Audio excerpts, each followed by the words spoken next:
Zero ends. No further ado, let us begin with commentary. Let's go. Everywhere I look, it is gay black men. Straight black men are the cancer of the black community. Argue with your mammy. I've been saying for years on this show that black men need to have a conversation, black men alone. We have got to figure out what is going on with us. This is not something that black women can help us with. This conversation does not include black women. Black women, stand down and stand to the side. Black men need to have a kumbaya amongst themselves, and I'm gonna niche this out a little more. And it's heterosexual black men. And what makes this conversation even more uncomfortable but necessary is this. There is a conversation that needs to be had in-house amongst the straight black male collective. Black women are excelling in so many different areas. They've mobilized, they got their sister thing, they getting their degrees, getting themselves together. And there is this, super toxic masculine push to be alpha males and to be leaders and want to be in charge of everything. And I say this with my whole chest. Want to be in charge of so much shit and want to be the head of the household and want you to respect them. And not all brothers, but many, the only thing they got on their damn resume is audacity. Ooh. That's it. Ain't got shit else to offer the world but and audacity. We start talking about issues that maim the black community and dead weight. The numbers show it ain't the sisters. They ain't gonna like you saying that. I don't give a damn. It ain't the sisters. It ain't the gay boys. Yeah, because that's it ain't us. Yes. It's not us. Yeah. The gay boys, we ain't the ones selling dope. Mm-hmm. We ain't the ones in gangs. We ain't the ones creating illegitimate children. All right. Let me give a quick pause. Welcome to the Zero Inch channel. It's been a while.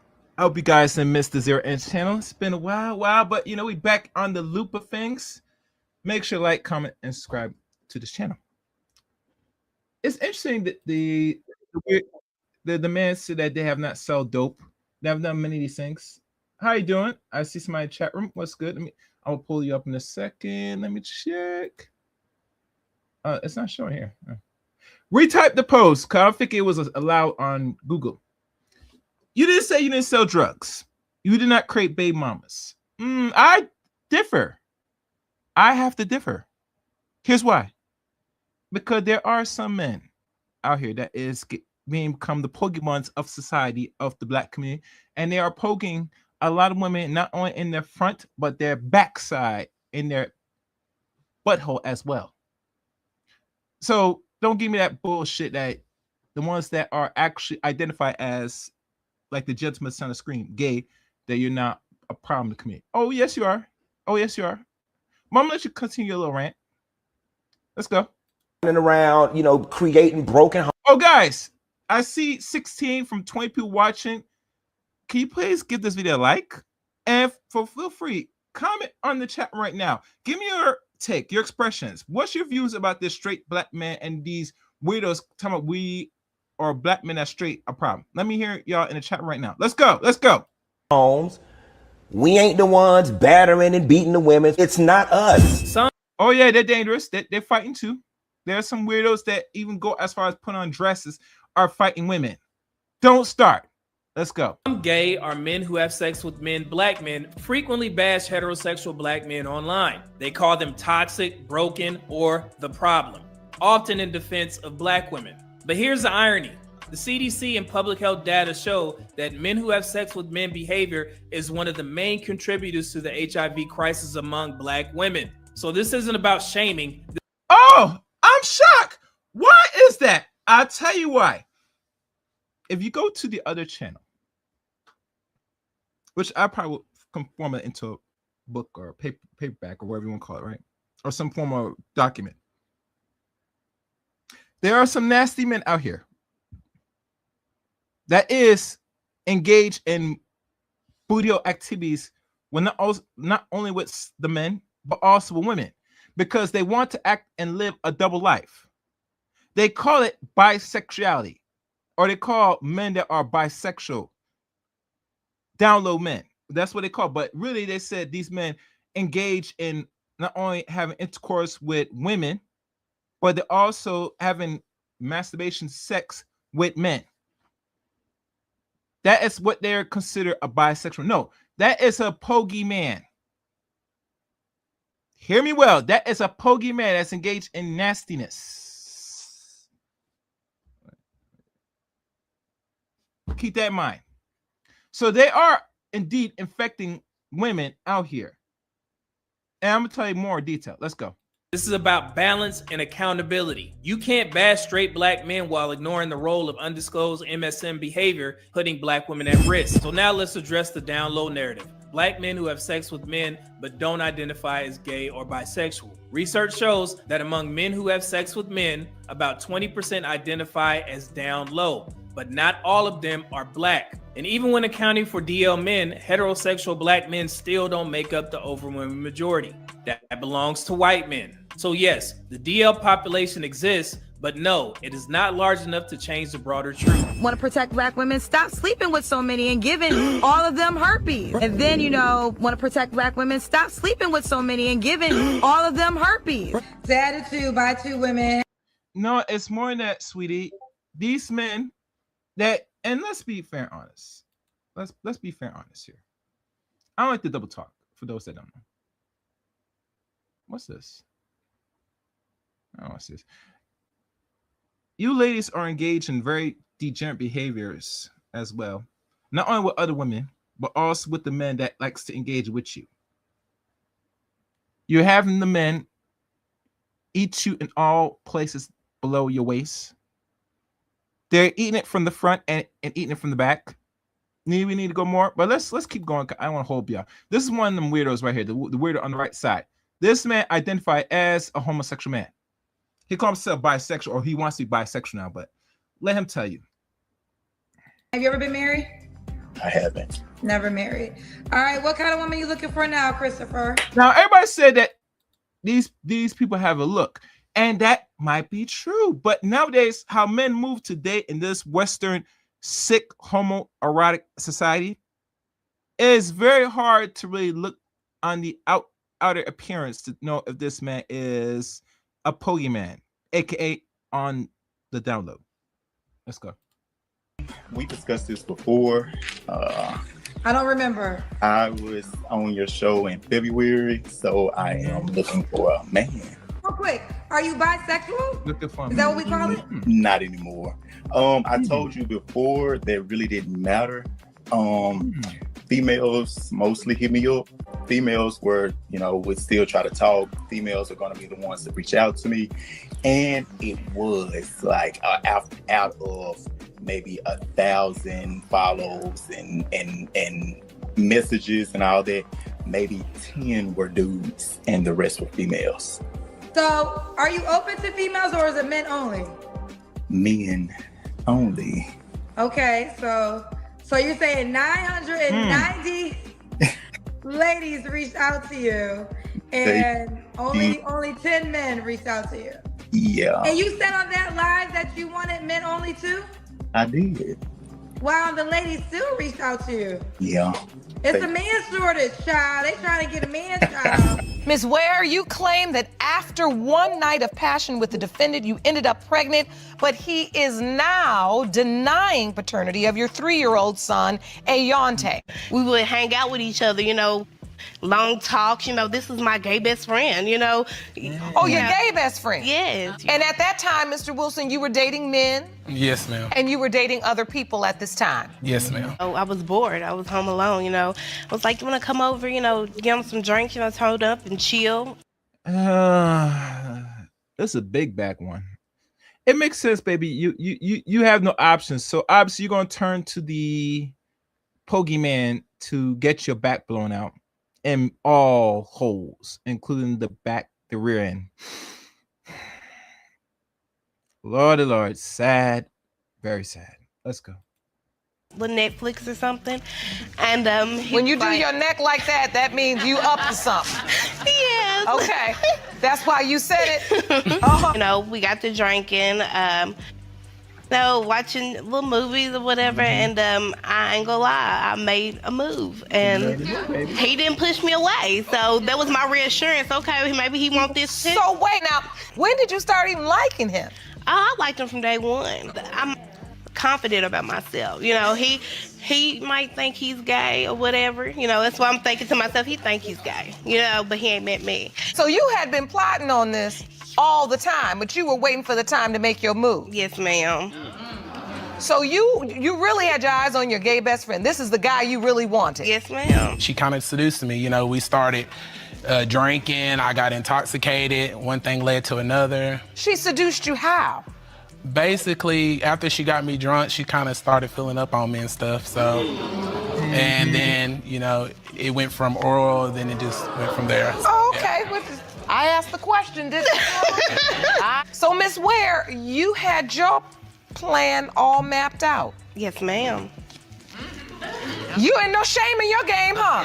No, ma'am. Okay. And I do understand that many black women are understandably concerned. Some unknowingly enter relationships with men who hide their same-sex activity, which absolutely poses a public health risk. Which is why statistically, black women are more affected by HIV than any other female group. But here's what's rarely acknowledged. The majority of black LGBTQ plus individuals are women, especially bisexual women. So black women aren't just impacted by the HIV crisis, they're also a significant part of the equation. We can't have an honest conversation if we're only blaming one group. Black women, your sex is very expensive. It's very costly. Do you understand that 60% of these black men are not wearing condoms? Do you understand that many of these black men are DL? Do you understand that many of these men who go into jail at a 20% STI rate come out of jail at an 80% STI rate? I wonder why. It makes me wonder, is jail designed to rehabilitate and make the man serve his time, or is there for a slug sausage fest? And I heard too many stories about men that were put in jail, whether what they call it, they're there by their own means, meaning they had to be put there because of non-criminal acts, or they did some criminal acts that they had to put them in jail. That the stories I'm hearing about jail and black men, it's like weirdo shit going on there. There's even talks about that these men are getting raped in jail. Because it's very hard for me to find a man that is heterosexual go to jail and then come out gay. I wonder what happened to him in jail. Because you as a man that been straight most of your life, you go to jail for a non-criminal act offense, and you go full blown, you up here and you engage in homoerotic stuff. I question, what are they really doing in jail? And one of the things that a few people have told me, that there's a lot of degeneracy that also implies that these men are getting raped in jail, which that is something that's common. Now, do every black man fall except to rape? I don't think so, to what I know, but it goes down in there. That's something that they don't talk about, and most black men not gonna admit that they got poked by another man in jail, and it's not gonna do that. I would say this: if you're a man and that happened to you, it is your rightful duty as a man to delete him. You know how to do it. I'll tell you how to do it, but you need to do it. All right, let's keep going. And that when you sleep with someone, you're sleeping with everybody in the community. Black women represent more than 50% of all HIV cases among women. Your sex is expensive. Do you understand that 60% of these black men are not wearing condoms? Now let's directly address a claim that was made, that 60% of black men don't use condoms. The first question we have to ask is simple. Where is the data for that claim? Because when we actually go to official data from the Centers for Disease Control and Prevention, the numbers tell a completely different story. According to the CDC's National Center for Health Statistics, in a report titled Unmarried Men's Contraceptive Use at Recent Sexual Intercourse, United States 2011 to 2015, published in August 2017, researchers used data from the National Survey of Family Growth to examine condom use across racial groups. And what they found directly contradicts that claim. Approximately 54.3% of non-Hispanic black men reported using a condom at their last sexual encounter. That is higher than non-Hispanic white men at 44.2% and higher than Hispanic men at 42.1%. So not only is the claim that black men don't use condoms unsupported, the actual data shows that black men are the most likely to use condoms among the major racial groups in that data set. Now, when you break it down even further, it becomes even more clear. The CDC also found that condom use is highest among younger men, especially those between the ages of 15 and 19, where usage rates reach approximately 75%. So when you combine those two facts, what you're really looking at is this. Young black men are among the highest condom users in the country. And this isn't just one isolated finding. The CDC also reported that a higher percentage of unmarried non-Hispanic black men use the male condom compared to Hispanic and non-Hispanic white men overall. When we rely on actual CDC data, the narrative that black men are uniquely irresponsible when it comes to condom use is simply not supported. In fact, the data I hope you guys could see this, and let me make sure I'm at the end. I could see this, so I'm not, seeing things. Let me see how big that is on the screen. Let's take a look. Hold on. I'm going to take a look now.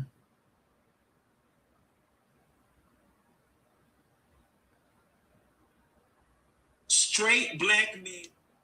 Yeah, that's the wrong one. Oh my guys, I'm gonna find it. Hold on. Okay, that's big enough.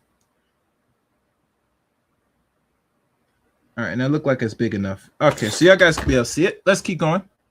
Subscribe to the channel. Shows the opposite. So if he is claiming, or if anybody else is claiming that black men uniquely refuse condoms, they need to provide evidence for that claim, because the data we actually have does not support that narrative. Do you understand that Many of these black men are DL.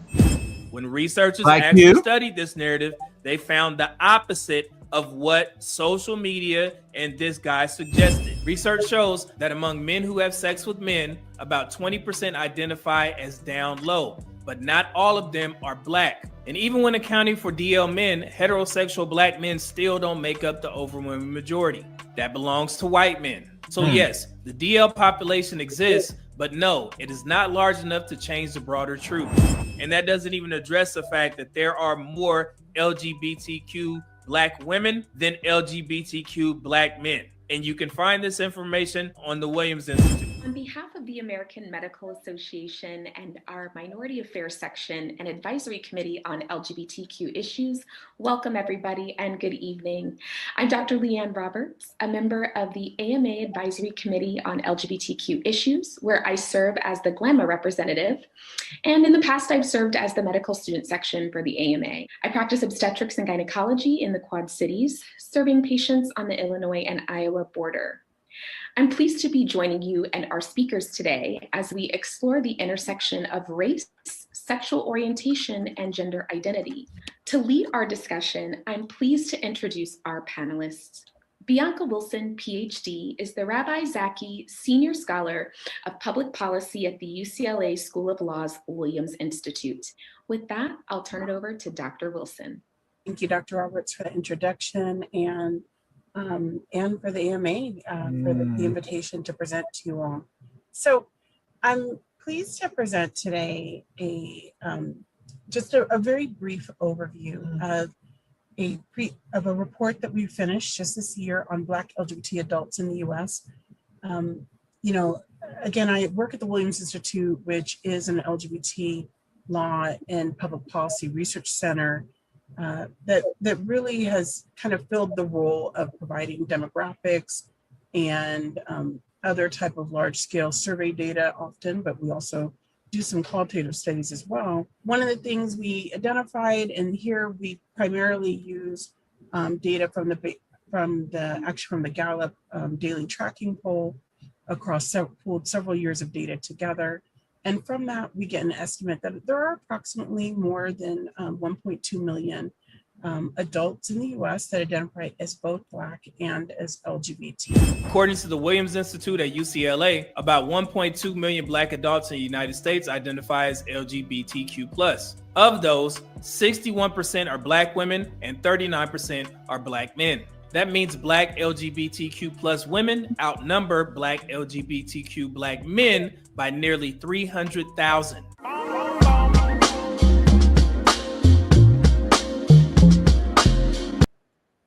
All right, thank you. That was good. That was good. So that was just the background just I lay out for y'all. Thank you for it, MM. Appreciate that. Now we're gonna run this video here. Let me see if I got it queued up. Yeah. All right.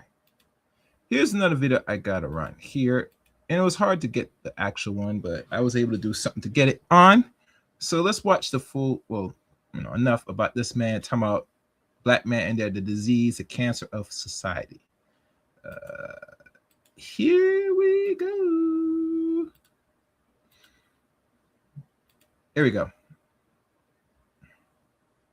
Ladies and gentlemen, it has now come to the time that we have a conversation. I've been saying for years on this show that Black men need to have a conversation, Black men alone. We have got to figure out what is going on with us. This is not something that Black women can help us with. This conversation does not include Black women. Black women, stand down and stand to the side. Black men need to have a kumbaya amongst themselves, and I'm gonna niche this out a little more. And it's heterosexual Black men. I'm gonna catch a lot of flack for this, but I'm gonna say it out loud with my whole chest. Straight Black men are the cancer of the Black community. That's where it starts and that's where it stops. Ladies, I'm here to tell y'all something. All this shit that y'all got going on, some of y'all, not all of y'all, with the gays and with the trans, Stop.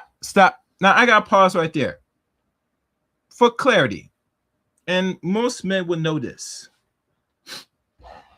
I'm not going to hold my tongue for this. Today, in the 21st century, as it stands, as we witness, as we see it, Black people, and I have to be honest, as a whole, have no problem with homosexuality in the Black community. Let me repeat that again. In the 21st century, 2026,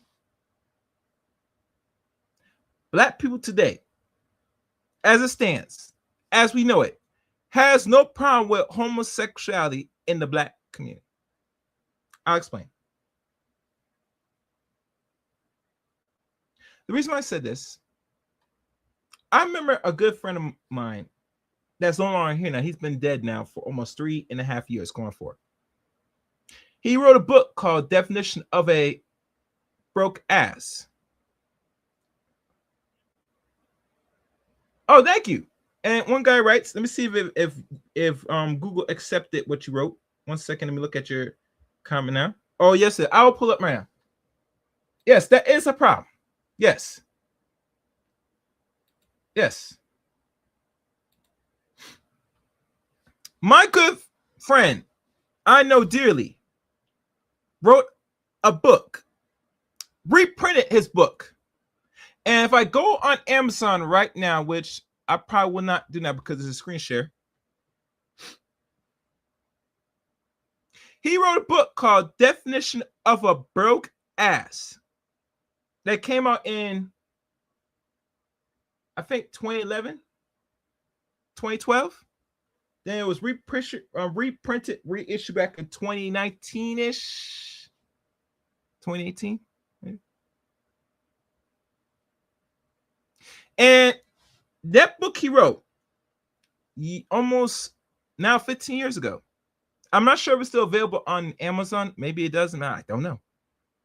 Because he died now. He goes in detail about the homosexual agenda in under 100 or more pages. And one thing they didn't talk about, that these little weirdo dudes that engage in Pokemon activities, poking each other in the backside, one of the consequences will happen is not only you get your risk of disease is more heightened once you engage in homosexual activities, but you have the highest potential to lose and get a prolapse colon, or what they want to call a broken ass. Now, they don't talk about this. Medical establishments don't talk this in front of people that are a part of the homosexual lifestyle or what they consider the down low males. But that is what will happen in the near future or in time, if not mindful and careful. Not to mention that you increase your risk of getting what is called high rates of STDs from the gonorrhea, the H1P, I think, herpes, and even get HIV, which eventually becomes AIDS in time. Oh, I'm not losing out when I'm talking this, because I gotta be honest here. We're gonna have a serious conversation, because this infuriates a lot of us men today. And the sad thing about all this, no woman, especially if we could consider Black women as our opposite, have not pushed back or fought against this. And I expect them to fight against it, because they too are engaged in degeneracy to the point they have no problem with homosexuality in the Black community as well. Because right there, the data shows, like what Meaty Man said, and this is not something me say, we could look it up yourself. Women identify as being on the down low even higher than men. And if we had to compare which race, if we want to be honest, I wouldn't be surprised Black women are top list right now as it stands. I would not be surprised. I said I would not be surprised. But if it is, it would not be shocking, because let's think about it. Regardless of what they've gone through, they're willing to try other things. It means other rituals, sex rituals in the bedroom. They want to experiment each other more in the bedroom. Hell, they got friends that are enticed with them and want to get at them. Matter of fact, screw it. I'm going to play another video, because I think videos are going to portray more of this notion. Let me see if I can find it. Because tell y'all is not good enough. Y'all need to see this. Y'all need to see this. I'm going to find the video. And as I'm finding the video, let me see. Oh, good. All right, let me find the video.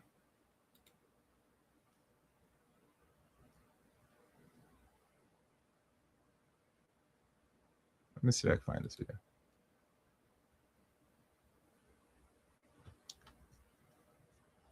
Now, this is talking about some ladies and what they call, not fact. Let me see if I have it up here. I might have to. I'm going to play some of it. I don't think it should be something that we need to really watch in its entirety. But this is something I did view. But it's something that it leads to a bigger point. And as I'm pulling this up, well, actually, I got it ready. I think I got it ready. Let me check. Hold on, guys. All right, Matthew, let me keep playing this.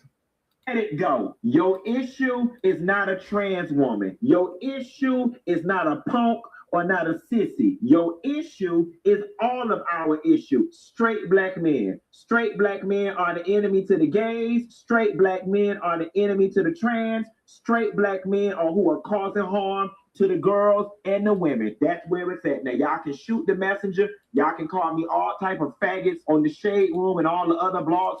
But you are, unfortunately, a faggot. And that's how most black people will look and view you, my good sir. You are, unfortunately. Even pulling up and laying out this bullshit that you're presenting, I mean, it's the evidence is pretty there, you know. And you know, a lot of people don't like to use the word faggot, but you know, it really, if a gay person calls himself a faggot, that's something else. But like I said, this is social media. Anyhow, let's keep going. That's gonna pick this up and I'll eat it. But you'll never see a situation where girls and women walking around saying they scared of the gay boys. They scared of their life for the gay boys. They don't listen. Even the weirdo gay boys that think they are and act like women. And there's next thing I'm gonna run is by one of a famous athlete and his son. He doesn't even think he identified as a boy. He really identified as a woman or other. Now, and he is one of very many men that think like this, that is considered gay. And if they think like this, how highly they are when they confront a woman, they're not afraid to bust a woman in their face. But oh, miss, this guy's not going to talk about that. He's not going to talk about that. Because in his mind, he thinks he's safe. He thinks he's safe. That no other people will look at you as any threat because you decide to make a decision to get poked in the backside or get on your knees and suck another man's phallus, aka his dick. Let's continue. I want to be around the gay boys. It ain't us going around with these fragile ass egos, can't take rejection. We've got to ask ourselves, and I don't even know if the black straight male collective can even answer this question because their egos tend to be so fragile. How is it we are raising boys with these fragile ass egos that feel it is okay to slam girls on their head for saying no? Why is it that we have to make the females of the community make all the adjustments? It's not fair. Straight black men are the cancer of the black community. Argue with your mammy. Mm-hmm. He said, argue with your mammy. God damn. What a weirdo. I tell you, it doesn't get any weirder than this, guys. Does not get anywhere. That's good. I think I remember the video now, guys. Let me play the video. Let me just clear up my studio for a little bit.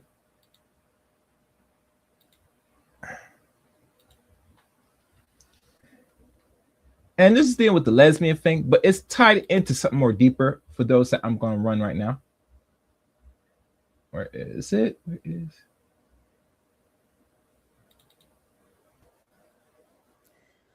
DL women exist, and unfortunately, a lot of DL women hide behind female friendship. Just be so worried about your. Oh, and for those that don't know why I'm playing this video, because I want to lead on to a bigger point. Because we still focus on these so-called weirdo men, these men that are gay, that's talking about straight black men and with a problem community. I want to give context of what I was saying before about women, why they identify as more lesbian. And the purpose of me playing these videos, for those that don't know, is to put a nail in the coffin, or to give a point out of what I'm saying, that majority of the black community as it stands today don't give a crap about homosexuality. They don't. I can't recall on this channel alone or any other social medias that I have that talked about homosexuality and the issues of it in the black community for years on years. It came to a point to me before, even when my good friend Mr. Yusril died, that I stopped talking about this for the past 4 or more years. I would say even 5 years now, maybe 5 or 6 years. Yeah, 5 years now I stopped talking about it. Yeah. The point is this, that I don't waste time to talk about things like this. It's simple, because I've come to the conclusion that black people love and cherish gay people. It's simple. All right, let's play. Girls, homeboys, or like if she has guy friends, and whole time it's her homegirls that want her. Like you guys gotta understand, right? Y'all not thinking outside the box enough. Most times out of 10, not even most times, all right? But there are a good amount of times where you should probably investigate the homegirl. Like, there's this weird phenomenon in women and female and girl friendships where a woman will be on the DL, or she might be bi, and she will befriend other women that she finds attractive. But when she approaches that woman, instead of her being honest about her intentions, she approaches her like she wants to be her homegirl and build this sisterhood. Hey, what's up, Lucky Charms? I'm here for a good time, not a long time. I'm here for a good time, not a long time, you know. I hope you guys hit the like button on your way in and open your ears and your minds for this conversation that I've seen resurface once I've seen this post. you niggas be so worried about your girls, homeboys, or like if she has guy friends, and whole time it's her homegirls that want her. Like you guys gotta understand, right? Y'all not thinking outside the box enough. Most times out of 10, not even most times, all right? But there are a good amount of times where you should probably investigate the homegirl. Like a lot of girls don't be acting when they try to do like girl on girl shit. You feel me? Like they don't be acting. So now when you have a girl, right, that's your girl's friend, and she seems like she's mad obsessed with the relationship, and she's always talking bad about you and this and the third, like she's dirty macking. She's dirty macking because she wants your girl. Then I saw the comments, and I instantly thought, this is too funny, and I know all about that. So let's go ahead and get into it, shall we? Ooh, I'm about to dive in. Now, I have been saying this forever. Forever.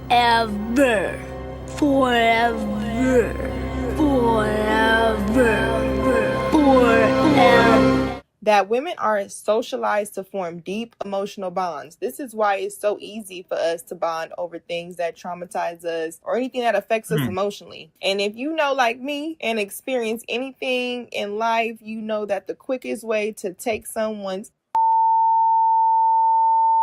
is to befriend her through a bond that her man does not care to connect with her own child. And as long as men say all day long how they do not care or understand why women need you to bond with us emotionally, I have also heard men loudly express how women need to bond with their homegirls for emotional connection.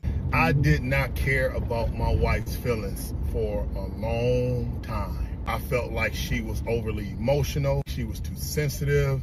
I felt like she was making me responsible for her feelings. And because we're going to always be women, whether you like it or not, I'm sorry to tell you, this leaves the door open for her homegirl to swoop her right on in and bond with her in ways you can't. And once women get an emotional bond with each other, that sometimes resembles emotional and romantic closeness. And that's when you start looking like, dang, where you going? You looking cute for your homegirl? DL women exist. And unfortunately, a lot of DL women hide behind female friendship. A lot of women who end up in these homoerotic or homo-romantic relationships are DL women or bisexual women. I noticed that.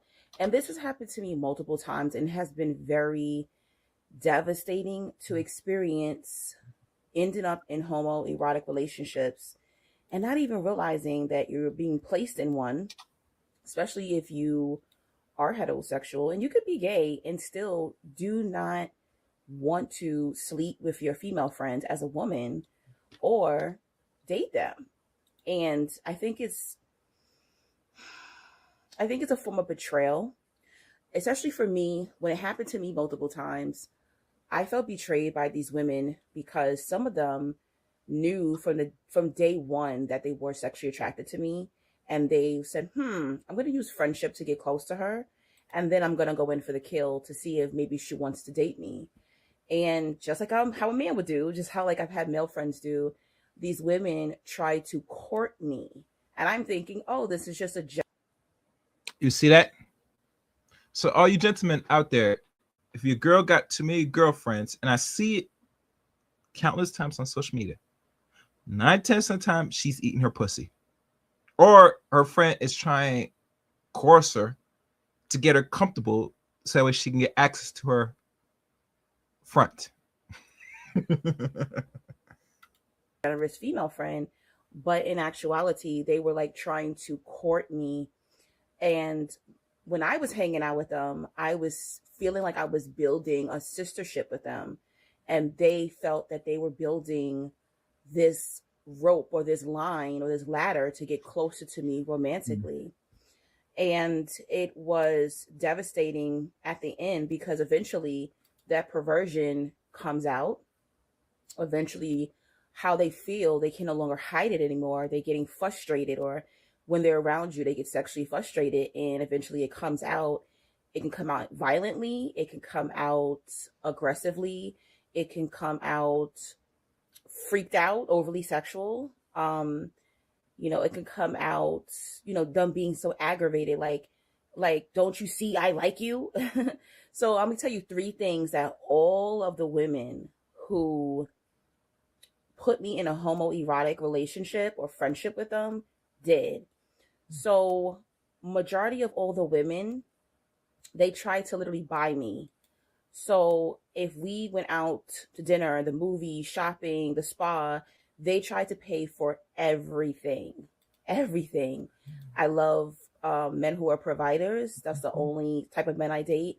And, through conversation with women, they got this information, through friendship, women talk. And so they basically took that information and started to show that they could be the provider in the relationship that we were going to end up in. So they would pay mainly for everything. And it started to make me uncomfortable because I have my own money and we could be. They're paying everything because she wants to get access to your yoni, your vajayjay, your box, and your backside too. Because you ladies not just licking and sucking your fronts, y'all also licking and sucking from the back. Don't tell a lie. Let's go. Shopping and like, oh no, watch out, I got it, and swipe their card. And I'm like, why are you paying for my clothes? Why are you paying for food? Why are you paying for the Uber? They wanted to pay for everything. It got really weird. Like, we would be fighting who's going to pay. Another thing I noticed was they weren't affectionate. I'm not a huge affection person because I didn't grow up in an affectionate home.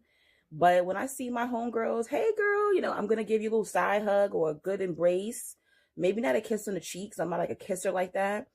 But I noticed that they would like freeze up. Like, I'll go to hug them and they would freeze up, or they would look so awkward. And I was like, what is that? And I think it was because they didn't want to show affection towards me because maybe it would turn them on, or they didn't want to like give it off. If I hug her too good or I touch her, then she's going to figure out that I like her in a sexual way. All of them did this, and I found it so strange.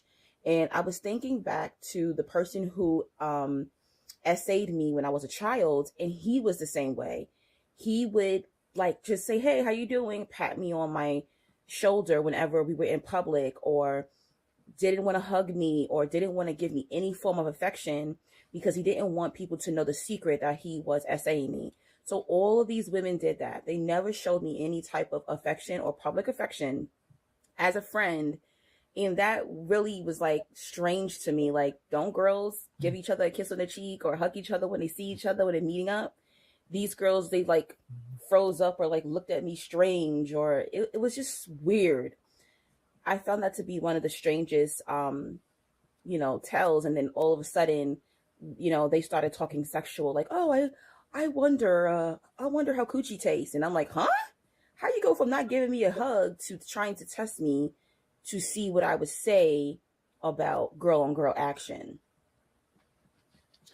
Another thing all these women did was try to argue with men that I was seeing. So back in the day, I used to like bring up the guy I was talking to or dating, I don't know, was in a casual relationship with, around my female friends. Like maybe they'll meet me at the club with my friends, or a lounge or a barbecue or something like that, and I would introduce them. So I noticed that these women who were attracted to me, they're supposed to be my friend, they would find a way to argue or try to argue or get into an argument or say something negative about the guy I was seeing, even if he was a positive guy. Another thing is they would be nasty towards my other female friends. I even had 2 female friends who were in this homoerotic friendship with me, and they almost fought at one of my gatherings. And I was like, what is going on? And it was like literally like almost watching 2 men fighting over me. I think they both knew that they both were attracted to me, and they almost ended up fighting at my event. DL women are predators, gang. They groom women. A lot of the time unsuspecting women, but they groom them. They befriend these women with the intention of eventually going crazy. And it's not the same thing as when a man is friend zone. When a dude is friend zone, he love that girl. Like high key, he really be doing way too much. And in his case, it's pathetic. But in the case of the DL girl, her tactics are different. She gonna talk down on whatever straight relationships her friends are in. She gonna learn all of their likes, they dislikes, they innermost secrets. And she not gonna do that for one. She do that for all of her female friends. If you knew a dude who did that with every girl he knew, you'd literally call him a what? A what? Right. That's how I know a lot of the women involved in the whole exposing DL dudes trend are projecting. She don't want you to think that the reason why she wants you to think every dude is a little zesty is so you never interact with those dudes, and then you eventually turn her way. It's a lifelong con. And it get worse because think about it. The DL dude does what? Go to a few websites. He link up with a couple willing participants, but he never runs around calling all women gay. DL women call all men gay. Yeah. This romantic closeness gets so close to the point you can't really see the difference. I mean, you see the friend that is so close to her homegirl that if a man tries to talk to her friend, she over there twat blocking. Don't be switching up once you have that nigga, okay? If you ain't married, you don't put no nigga before your best friends, and that's law. What's up? Good. Nice to meet you. What's up? How y'all feeling? That shit. You look good, bro. Look at that. She's trying to cock block already. What's up? Hey, can I get like a hug? I need this. You so fine. I'm interrupting. Oh, my bad. I forgot. God damn. My bad. What's up? Oh, I got caught up in the moment real quick. See there, ladies? That's a down low woman. That's a bisexual woman right there. Right there. She just revealed her hand. I see that black melanin, And see, they have names in psychology from certain type of friends like this who do stuff like this. They call it mate guarding behavior. Mate guarding behavior says, which mate guarding was designed and created by Mary Brown, for those that don't know. Just keep in context. And this is when that heifer may discourage her homegirl in relationship. She doesn't want to lose the access to her friend. There's this weird phenomenon in women and female and girl friendships where a woman will be on the DL or she might be bi, And she will befriend other women that she finds attractive. But when she approaches that woman, instead of her being honest about her intentions, she approaches her like she wants to be her homegirl and build this sisterhood. Then you get comfortable with the girl, and then one day you guys are out, you're drinking, you're having fun, and this is somebody that you trust to be drunk around. And next thing you know, that girl is touching you inappropriately. Talk about it. Women are definitely doing the Bill Cosby. Just hit a different way. They are persuading you in your judgment by getting you drunk off them spirits. Y'all drinking, y'all doing all this. And they know you getting loose off the goose. And now you waking up with a face in your crotch. She's trying to kiss you. Disturbing. Disturbing. She's trying to coerce you. It is very predatory and very weird.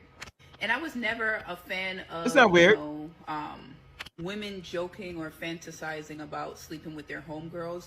You should have boundaries on a friend versus somebody that you're casually sleeping with. Us females acknowledge the elephant in the room. Can we talk about how we be kissing our homegirls? How we be doing more than cuddling with our homegirls? Or is it just me? Because I'm not gonna lie, like, all the friend groups I've been in, it's been some fruity stuff going on. And it's like, on the surface level, we all got whatever we got going on, and it's not deeper than just a night.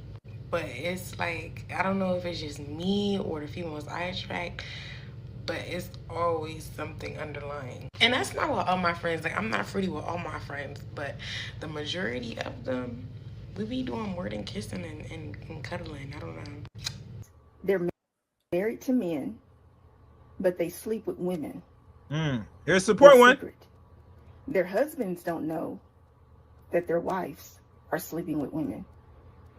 These women, they pretend like they're not married, or they'll let you know that they're married, but they'll make it seem as if they are miserable. They make statements such as, oh, well, he's just the father of my children. I can't wait for this marriage to be over. I'm so unhappy with him. I've always wanted to be with a woman. And here's the thing about down low married women. They have the most game. She'll start to say stuff like, we don't hang out as much anymore, type of energy. You know, starting to get jealous anytime she can't see her, or she relies on her homegirl so much as her emotional dump therapist, and she knows once she gets into a relationship, baby, it is over. You can't just keep calling me all through the night, dumping on me. She knows that. So her man ain't taking up none of that. He gonna be taking up her time, and he ain't going for it. And this is when the things start to become very, very toxic between them. That's a dead giveaway of a romantic friendship. And sometimes it can be one-sided. Doesn't mean it's sexual. It's just romantic feelings, because just think about it. Why is a woman leaning on another woman so much for something her man should be giving her? I did a post on women who stalk and who can spiral out of control, who secretly watch you, and who, you know, in their minds form this secret animosity with you. This commenter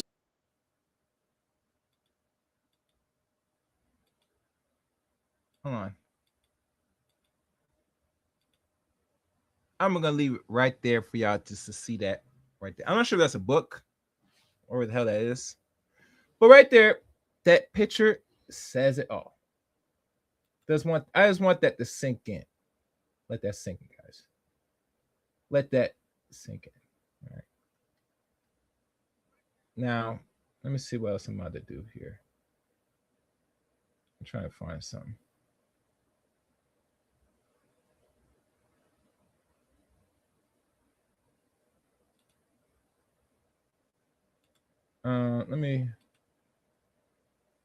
Let me do this, guys.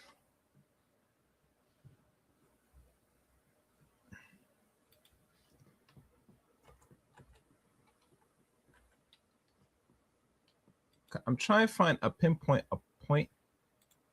And let me see if there's stamps. I doubt there's any stamps on this. No.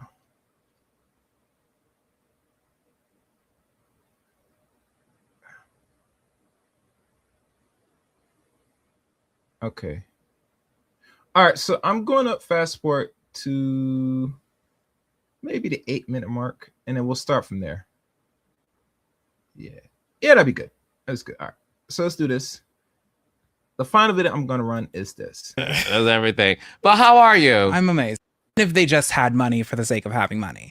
Right. But it's very difficult to be born in someone's shadow. It really is. And like no one talks about that right now. It's like, oh, like, you know. Now, for the final one, we're going to run Mad Johnson's son. And to put a bow tie on all this, and before I put a bow tie on this, come run this video. To go back for those that didn't catch this, right? The video I played about the down low woman, it speaks for itself that a lot of women are secretly on down low and they're higher numbers percentage-wise than the men. They use and call men gay, but behind closed doors, they are even more gay. And it's sad to find that these shame language is only used towards men. Men don't call women on down low because, let's be honest, most men don't mind. And really that needs to change, in my opinion, because I think as both sexes, we should not be accepting homosexuality from either or. It's not healthy, it's not conducive, it's not constructive, but yet again, people are going to do what they want to do. We should not accept it from no behavior. So you're never going to see no man complain about their woman's bi, or because in their mind, if she's bisexual or whatever you want to call her, she might bring a girlfriend and he might have more than one woman in the side, which really is sick. But yeah, let's play Mr. Johnson. And this is going to show the sickness. Why these same weirdos that are on the down low, or they constantly gay, saying that they're the cancer of the problem, but don't understand that they are the sickness. They're the real problem because they're not only come clean with their sexuality, but they think they operate like they're actual women. Listen for yourself. The industry is glamorizing, the Nepo babies. But at the same time, demonizing it too, because then everyone is mad that they think that we all have like a leg up or something. But honestly, like it is very difficult to come into the world and what you want doesn't really matter because it really only matters what plays well for whoever the spotlight is on. Yeah. And that was very difficult to navigate as a child. And even as a young adult, honestly, it was weird. It definitely took a lot of time to just like find myself and all of that. And then just be like, hey, like, your spotlight is over here and mine is over here. And like, the only thing I have to do in this lifetime is focus and nurture me and what's going on over here. And you do that over there. But yeah, like that was a lot for the child. But like, I was always just running around, prancing around in skirts and doing the most, as a kid. And like, I think I found a lot of, even at those young ages, I found a lot of security just like hanging out with myself because like it was just like a very, awkward coming into my own and trying to find myself in the world that kind of like told me that like I wasn't allowed to like exist the way that I wanted to exist. So I gained a lot of self-confidence just like playing by myself because like that's where I felt safest. And it ended up, ultimately like being one of my greatest attributes because like now it's like I'm like this with myself and like, no, I'm unmovable, unshakable, invincible. You cannot upset me or do anything, externally because I'm 100% right here. When did you realize you were gay? Pretty early on, honestly. Like I don't even, I wasn't one of those people who ever tried to be straight.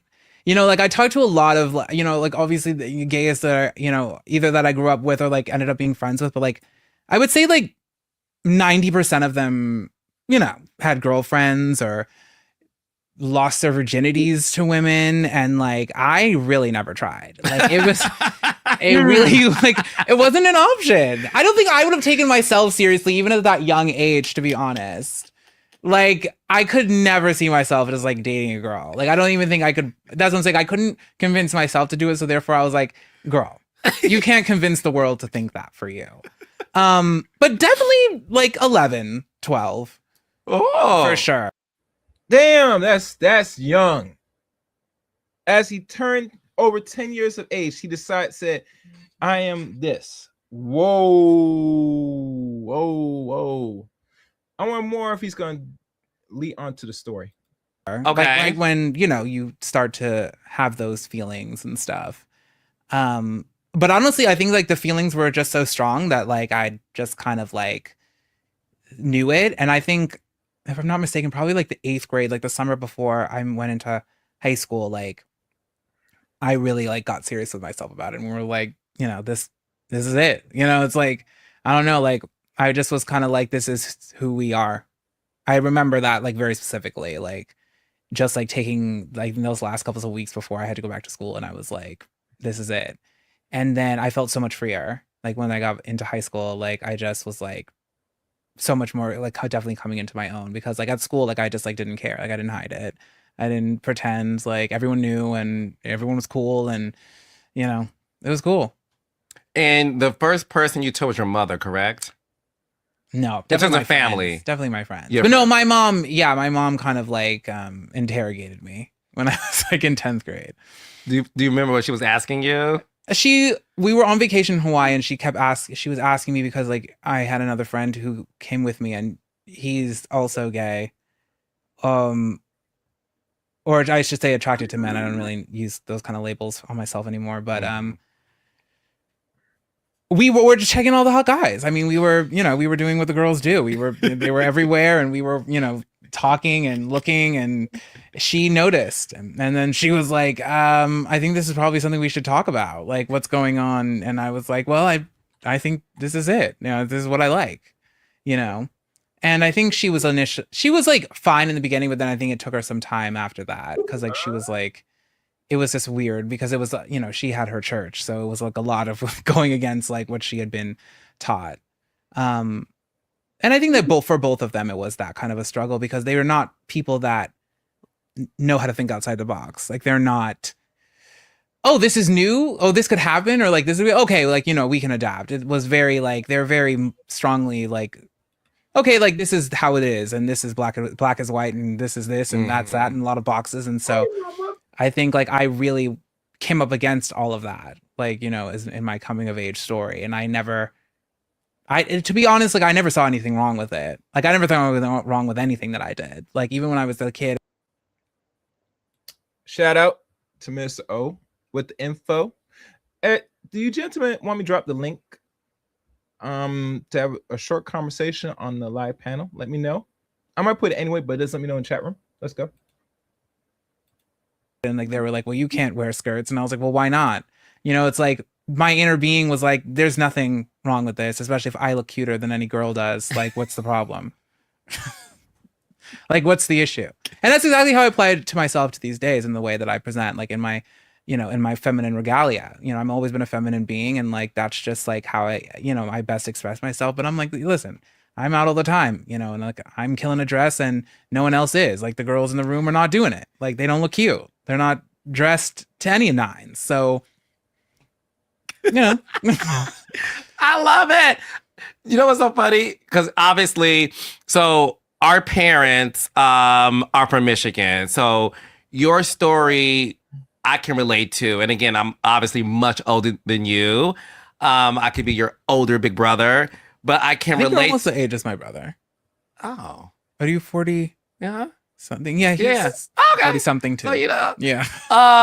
So I get it, but I have this theory because my father, and I've said this publicly, and he's fine with it because I had to ask permission because I was like, I don't want you to.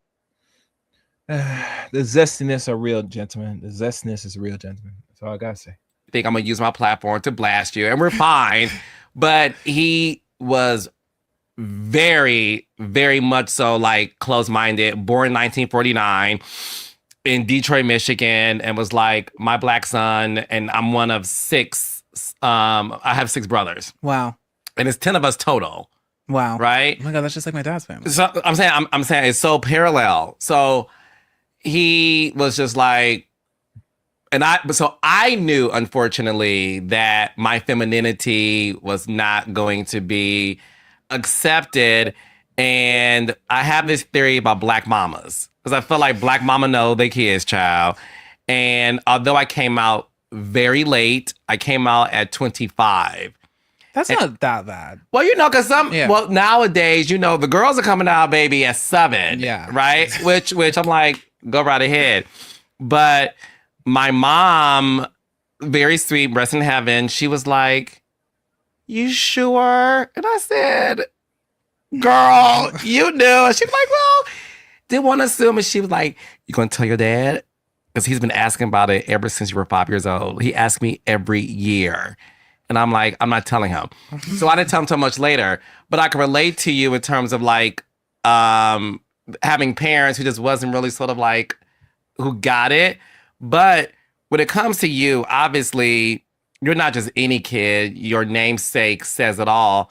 Did you ever feel like the sort of like image you had to uphold being the namesake of your dad? I think that's what they tried to teach me. That's what I was raised to believe that, but especially now I'm free of all of that because like I said, it's like I've totally ripped myself away from anyone's namesake besides my own, you know. And I don't even EJ Johnson specifically is the only person that I'm fully responsible for and fully looking out for, you know, and that has given me so much peace. Like you have no idea. But I think in the beginning, especially like even when I'm stepping out into my own spotlight, it was still like a lot of that of trying to put me in that box as trying to make us like one unit. And like, I think I used to get really annoyed with that. And I hear about a lot of that, you know, too, from other kids who are in the same predicament. And it weighs on them heavily mentally because it's like, you know, you can't find yourself when you have to look at your own life through the lens of somebody else. Mm-hmm. And so, yeah, it was definitely like I was brought up to believe that, but I definitely ripped myself away from that and let him do him and I'm doing me. How did you feel when TMZ outed you back in, I want to say it was like 2013? And because when you think about it right now, it's so inappropriate because... Yeah, it's very funny. It's funny because it's like, it definitely looked at now would be like highly inappropriate. Like you could never out someone like that. You know what I'm saying? But to me at the time, it was just like, it just happened. Like, I don't know, like it was one of those overnight success moments. But like, I was ready because I was living my life. So it wasn't like I was hiding anything. Like it wasn't scary in that instance to feel outed in that way because I was living my life to the fullest. Like I was like totally like out in the sun, you know, doing what I do. So like that wasn't, you know, that wasn't like, it didn't like hit me to the left because of that. I mean, obviously I would have liked to come into the public in my own way, would have been nice, but you know, I don't even think about it. That's good though, because I remember at the time, and again, this is back in 2013, which of course seems like ages ago, but it was such a big deal. And that's also one thing I didn't understand. I was like, why is this such a big deal? It was, so you, well, and again, I'm glad that you have distanced yourself from that moment, but I remember, and again, in 2013, look, I believe I was openly gay. Like, I think I was actually. I think according to your math, you would have been. Right. I'm like, I think I was. But I remember being like, wow, this is number one, inappropriate. But I also remember that's really interesting that you picked up on that. Because I feel like nobody did that until later, I think. And I think a lot of it for me is being in the Black community and just knowing how dangerous at that time it was for us, because I grew up at a time where, you know, being outed, it is dangerous because if you're not ready, you can't deal with the ramifications that comes along with it. So I just remember, looking at you. Even the people who did it on their own accord never went much further in their careers at that time, especially those athletes. Like they were like, okay, and then wiped away. That's like true. completely and I utterly. Think about that. Oh yeah. Yeah, that basketball player. Yes. And that football player. Yes. I remember. They were like, oh, you think you're gonna play after this? No. Like totally dismissed. Because I've met both of them. Both of them were very nice, but it was like they had that 5 minutes, but it's like, you know, the industries didn't allow that to continue. No, especially back then. I mean, look, I think even like now with the show Heated Rivalry, have you seen it? I saw the first episode. Yeah. You know, It was a little, I mean, like, it was a little like soft core for me. Like, I was like, okay. I mean, you know, I think it's like cute for the culture for sure. Like, I think, especially like the young kids, like they love things like that. Cause I used to watch I watched the Heartbreaker series on Netflix, which was so cute. But then I was like, and then like, what was the Victor? The one on Hulu? With like Love Victor. Love Victor, yes. Yeah. Yes. And I was like, this would have been great. Yes. When I was that age, like to have that as a kid, a teenager, or like a young, a kid, like would have been so nice. But I only I had oh my God, Noah's Ark. That came out when I was like 12 or something, and I loved it. I loved every moment of it. It was so pivotal. Yeah, shout out to Patreon Pope. Yes, I love him. No, he and I are friends. Yeah, guys, it's hard for me to find the actual portion of this stream. I'm going to find it. I'm just gonna let this run. Make sure you like the stream, share the stream. Meanwhile, while I'm doing this, I'll drop the call link anyway. Cause let me see, where is it? Yeah. All right. Call lines. I don't think no one's gonna come up, but anyway, I'll drop anyway. It's time for black men to speak, or men in general. Let's go. Friends, and I said to him too, and at this time I want to say I'm in my 20s, and I just remember being like, finally there's something. And that's why when I saw you in 2013, I felt for you, and I felt how inappropriate TMZ was, but I also said, bitch, work, because baby, fashion, the labels. I don't even remember what I was wearing. And it was something in black, but you know what it was? You, even then, I mean, you have it now still, and I love that it never dissipated. You always just had this extreme confidence about yourself. And I was always curious, like, where did that come from? Because again, for a lot of black gay men who try to be themselves, we don't have that confidence oftentimes.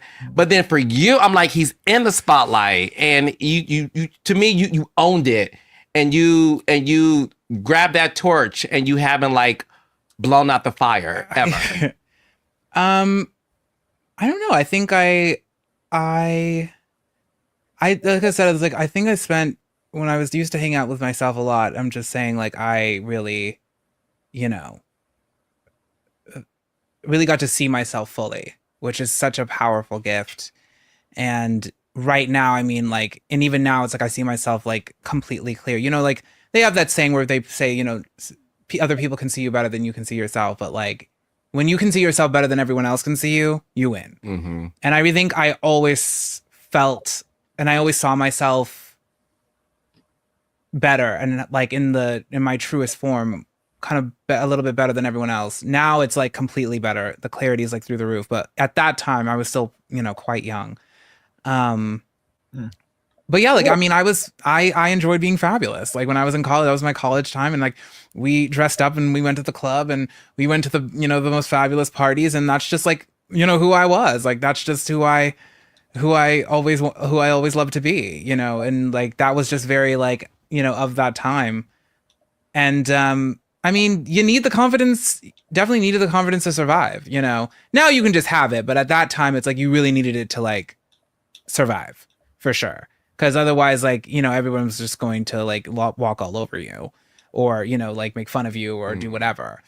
And, I think it's just really important to, to do that self work, to find yourself, especially when, you're not living in a conventional way or the way like society says that you should. Is that when the E producers called you to do Rich Kids of Beverly Hills around that time? It was a little bit later. But that happened really by chance. Like I actually that same night, I believe that was the first night I met Dorothy, and that a couple months later, I think like over the summer or something, like she was like, "Oh, we're having this pool party. Do you want to come?" I'm like, "Yeah, sure." And then she's like, "Oh, but we're filming a television show." And I'm like, "Okay." Like cool. So like I went to her house and they mic'd me, and we just shot this pool party. Like I honestly, again, I wasn't thinking anything. I didn't even remember what I was saying. Like, they were asking us to talk about our, like our glamorous summer vacations. I think we had us, they set us by the pool and we did one scene where we were like all talking about our summer vacations. But to be honest, like I wasn't in, like the bigger parts of the pilot.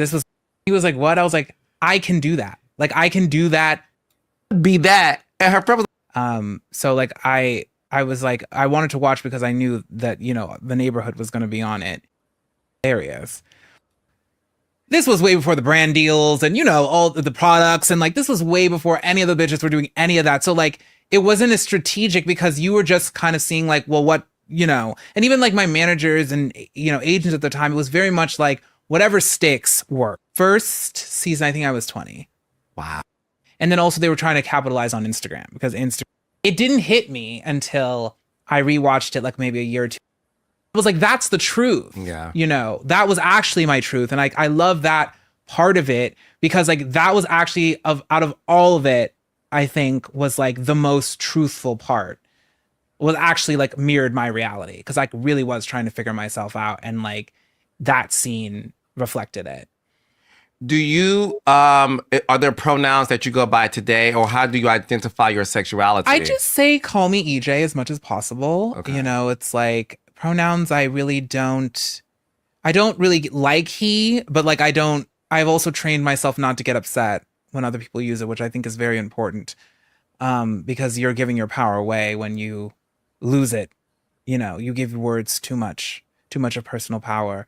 They is fine, whatever. She is cool. Like I'm really not. Well, at least he's not picky about comso he, she. A lot of these weirdos like the comso. Don't call me a sir, call me madam. Yikes. Let's go.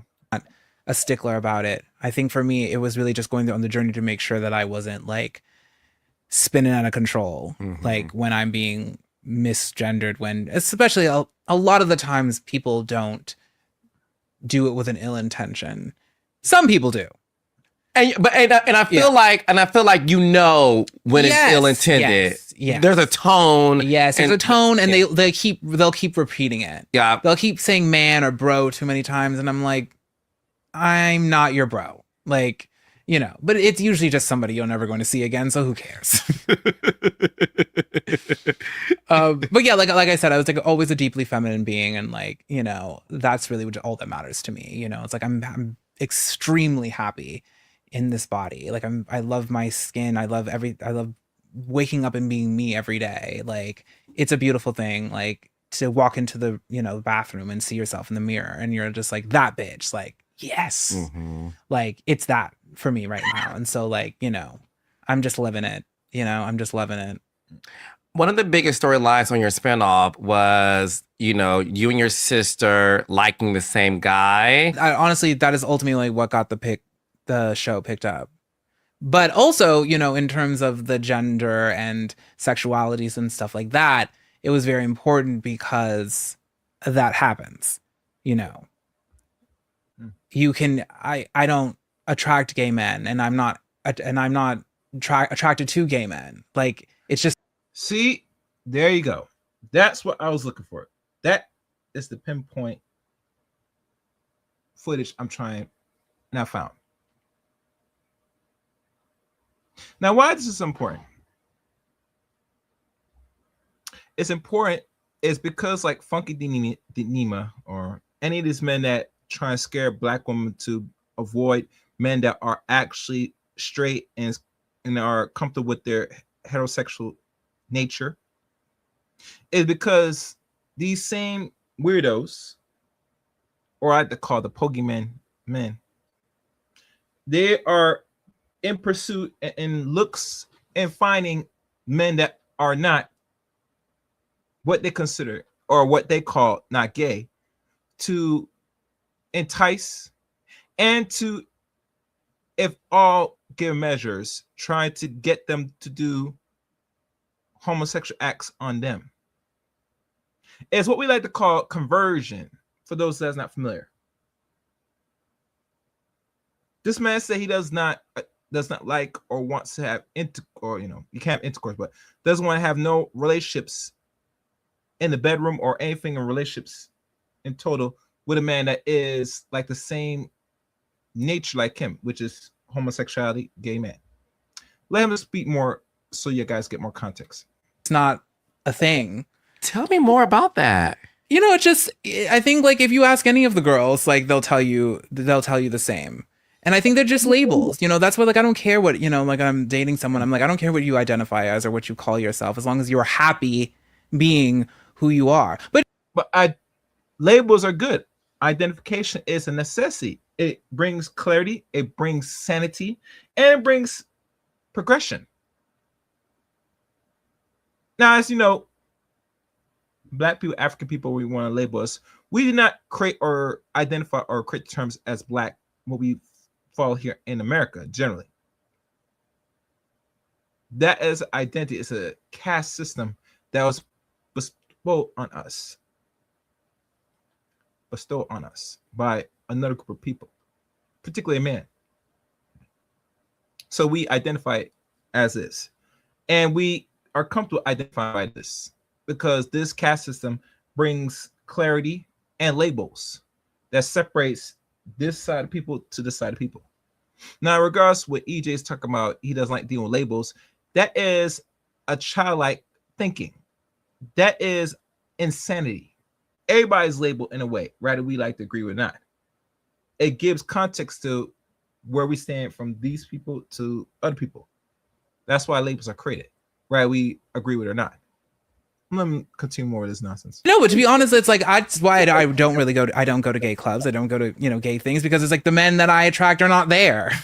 And also like they're like, you know, they kind of like wave you off. You're just like, oh, that, you know, hey girl, like, you know, it's not, you're not in here like the rest of us are. You know, it's just, it's always, but it's, I never really understood it until now, because before when I would go and I just was like, there's something about this room. It's like, it's almost like they don't want me here. Like I'm not really in it here because I'm not presenting as a man. I'm not presenting in that way. And to be clear, the gay community room. Yeah. Your own community. Yeah. But it's not like a shameful thing or just like, oh, they're mean to me. But it's like, these are not my men in terms of attraction. Now, if I'm just going to have a kiki, sure. But like, these are not the men that are interested in me in that capacity. I do that when I go to the straight rooms. Wow.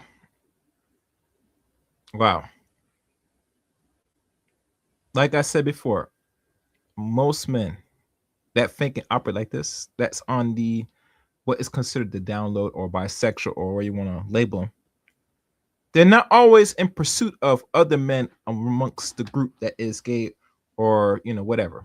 Even Funky Danima and then them did content on us were very shocked and try to push back on what EJ has laid out. But EJ made a whole lot of sense. And let me tell you why.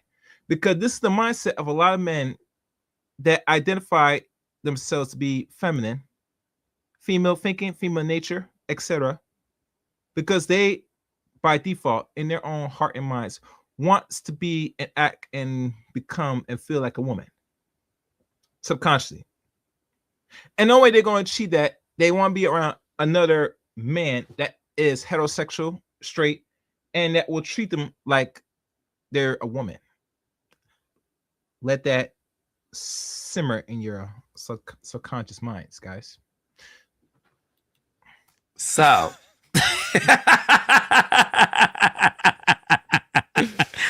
So has it always been that way for you in terms of when it comes to men? Has it always been what some people consider the straight guy always being the one that would approach you? Or somebody who, has been intimate and dating, you know, women for most of their life or like up until then, for sure. Absolutely. It has always been that way, but now it's like even more so now that I definitely present in more of a feminine way, because also like it's like my energy is that. Have your newfound, not newfound, that's wrong to use, has your sort of like, I like to call it a rebirth, because I feel like even talking to you now, you're like you said earlier, look, I know who I am. I love how I see in the mirror. I am shedding all of whatever I was there back then, who I am now. All right. Enough of that. And that was like the 34 to 36 minute mark of that whole video of live stream. You get the full interview by yourselves. In conclusion to all this, and I mean dearly, the conclusion of all this is simple. Men that are straight are not the promise of community. I think it's the reverse. I think people that are homosexual, bisexual, or any of that nature, they're actually the problem themselves, because they're in denial of not only their own true nature and their intentions, but they work so hard to not only scare the opposite sex, the females, but to have the doors open for themselves to engage in all forms of perverse, degenerate behaviors with men that are considered straight. And if the man is straight, they will work hard, countlessly, to convert these straight men into what they consider bisexual or down low men. I've said this for years now, and I stay firm on my convictions and what I've said, and listen to me and listen to me well. Homosexual gay men don't seek or want to find gay men or other homosexual men in for relationships. They seek heterosexual men and heterosexual men only. E.J. Johnson is the best example, and I respect this gentleman for being honest. No other man that's a part that, you know, on the down low, we want to call it, is going to really be honest with himself and admit this. So if anything else you have not learned from this stream, know this. Yes, you should create propaganda and make the straight man be the problem, because it opens doors for you homosexual weirdos, you bisexual, you where you want to call it gay or faggot men. You want the doors open for straight men to turn to you, and you want the opposite sex, which most black women, let's be honest, I gotta say most, because a lot of black people don't have a problem with homosexual or gay people in the community, and the biggest people that promotes and push them the most is black women. So by default, if they are pushing most, it makes sense why they fall more to the gay, or even they call themselves bisexual woman or lesbian woman itself, and fall more in that direction than anybody else. So nothing else you learned. I hope you learned this well and knows it, that really straight black men, they're a target for online. The internet is a problem with straight black men. And the reason why it's a problem, because we have people amongst the groups that pushes propaganda to demonize regular heterosexual straight black men. So that way, in conclusion, or really, they want the doors open for them, for these straight men to turn gay, or not turn gay, but they want to have the be put in good positions to convert these straight men. So gentlemen, you have been knowing this, you have been warned. Now, if you're not gay or bisexual or whatever consider, man, this does not really will hurt you. This will not bother you. This will not really affect you much. But it is your role to voice your opinion, because we have these weirds out here, because they're out here trying to get and be the replacement for the women in society. Hope this helps. Thank you for listening, or thank you for watching. Make sure to like, comment, subscribe to the Zero Inch channel. Leave comments, please. I'll read in the comments after this. And if there's anything, if there's a hype video, hype this video up. Until next time, take care, and I'm out. Thank you.